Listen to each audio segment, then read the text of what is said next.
With City of Wolves coming out soon and a bunch of controversies surrounding its two base roster guest characters, that and the FGC's lack of brain and analysis skills, I thought, fuck it, why not make this video? I thought it would be cool for me to make a video on these guest characters and why they don't really work compared to other guest characters, as well as just talking about them. So just strap in, make sure you're not a fucking moron, and enjoy the show, I guess. You can't keep getting away with it!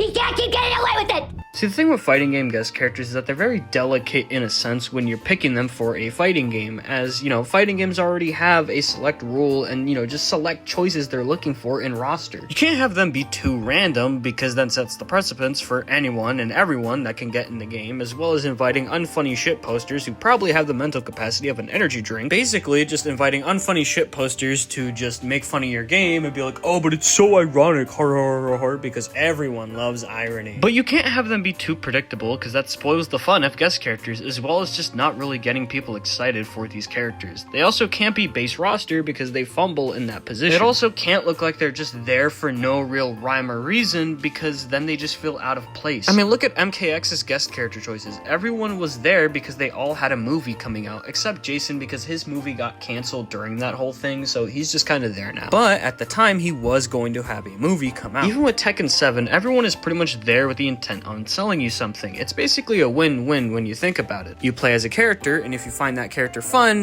then, well, it's basically a win-win, because then you go to check out their series, and then you're infatuated with the character, and you support the series more and more, give them money, etc. It's basically the intent on selling you something, and it's mostly a win-win in a lot of people's books. However, with SNK's guest characters, it's completely different. With SNK's guest characters, it's not really like that, because they made the guest characters, well, one, completely random, allowing for any unfunny shit poster to make whatever Def Rebel-esque shitpost they want, with a sad possibility of said character getting in, as well as just corny catchphrases they'll probably throw in. Two, these aren't even fictional characters that are there with the intent on selling you something. These are real-life people who basically promote nothing, and most of the player base doesn't either care about them, like they don't care about Ronaldo, or they don't know them, like Salvatore. It would have been one thing if they had gotten real people who actually care about fighting games, like Kenny Omega, but it's completely different when you have fucking Ronaldo who's just there, and when they ask him about the game, he's like, oh, I like it, it's a good game, and he doesn't even know what the fuck he's talking about. He probably thinks Terry Bogard did a fucking Hadouken and said, get over here. But in all seriousness, this does create a peculiar situation, because it sets the precedence that anyone, including real-life celebrities, can get into an SNK game, as well as just attracting those unfunny shit posters with irony. And it begs the question, who is this for? It's not for hardcore fans, because they don't care about these people, and it's not for casuals, because they don't really know these people or care about them too. The only justification I can see is that it's meant to appeal to outsiders to get them to play fighting games, but it's probably just gonna make the scene a whole lot more toxic than it already is, and just detract people from playing the game entirely. Plus, if that really is the fucking case,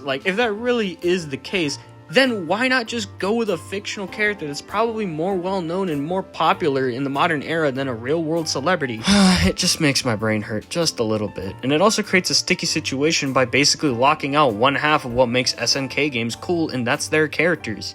Now, one thing I will say that SNK had going for them is their characters. It's one of the things I've known them for since, well, I've ever really known fighting games, and whenever I hear anything about SNK-related things, like, it's always about their characters, whether it's Terry, Mai, Geese, Rock, hell, even Rugal. It's always about the characters, and SNK is known for their characters as well as the designs. So when two guest characters that have no relation to fighting games or SNK as a whole and are real people decide to join, it takes away from what makes SNK special, and also the designs don't really have much flair to them. I mean, which one has more flair to it? This design or this? This design right here or this design? Now, the second one I thought was pretty unique until I literally grabbed a photo of this guy and then decided to put shades on him, and then I realized it's literally just his casual fit, but with glasses. Literally, if you just grab a picture of this guy and then decide to put glasses on him, then, well, shit, it's basically just his game design, and it's just fucking awful. Now, this might be a nitpick too, but they don't even have the fucking celebrities voicing themselves. Hell, they don't even have an impersonator to do the voices. But to get on track here, I will say this. Again, these take away from what make SNK special, and they take away from a roster full of unique characters. We literally could have gotten Andy and Joe as base roster picks, and these two maybe as DLC or just not at all. Hell, we could have even gotten Freeman and Grant. Plus, this is a Fatal Fury game that makes a lot of Garo characters canon, and again, this is a Fatal Fury game, which we have not gotten in God knows how long. So for us to get a new Fatal Fury game, only for them to just plop in 2 random guest people is just...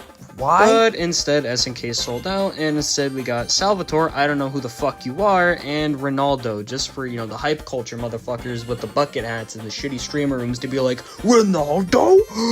And speaking of selling out...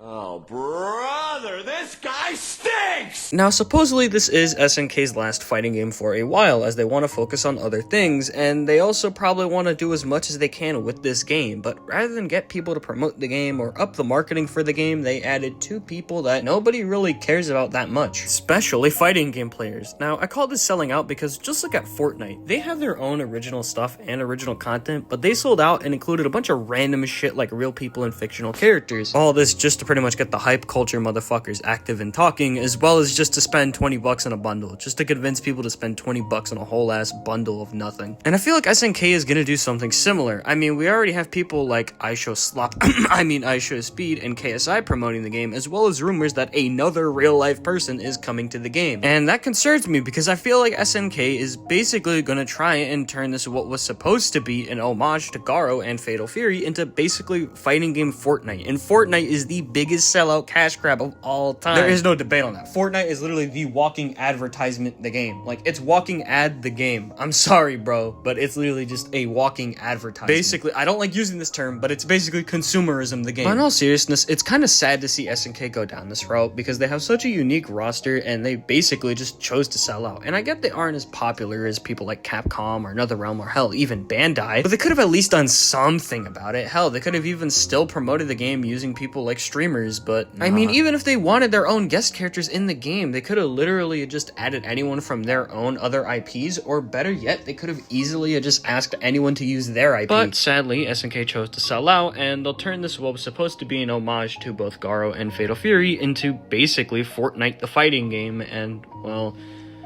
it's sad to see, and well, fuck SNK for that.